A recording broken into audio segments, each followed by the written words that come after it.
शिवराजजी ज्या वेळेला राजकारणामध्ये होते तेव्हा काँग्रेस आणि शिवसेना हे एकमेकाच्या विरोधामध्ये लढत होते. तरी देखील त्यांच्यातला एक वेगळेपणा मला आवर्जून सांगावंसं वाटतं. तो म्हणजे त्यांच्यावरती ज्या ज्या वेळेला ज्या ज्या जबाबदाऱ्या पक्षाने काँग्रेस पक्षाने दिल्या त्या त्यांनी त्यांच्या परीने यशस्वीपणाने पार पाडण्याचा प्रयत्न केला. मग ते मला वाटतं संरक्षण मंत्री होते, लोकसभेचे अध्यक्ष होते आणि त्याही पेक्षा गृहमंत्री म्हणून काम करत असताना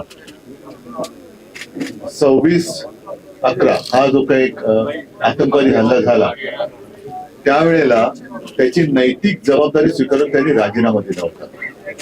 हे अशी नैतिकता हल्लीच्या राजकारणामध्ये फार अभावाने आढळते की एखादी गोष्ट ज्याच्यात आपण अपयशी ठरलोय किंवा त्याची नैतिक जबाबदारी स्वीकारून राजीनामा देणं हे हल्लीच्या राजकारणामध्ये दिसत नाही. पण ते शिवराजजींनी तेव्हा दाखवलं होतं की खातं माझ्याकडे आहे आणि तरी देखील मी जनतेचं रक्षण करू शकलो नाही किंवा आतंकवादी हल्ला झालेला आहे त्याची जबाबदारी घेऊन राजीनामा देतो, ही एक मोठी गोष्ट तेव्हा आपल्याला सगळ्यांना दिसली असेल.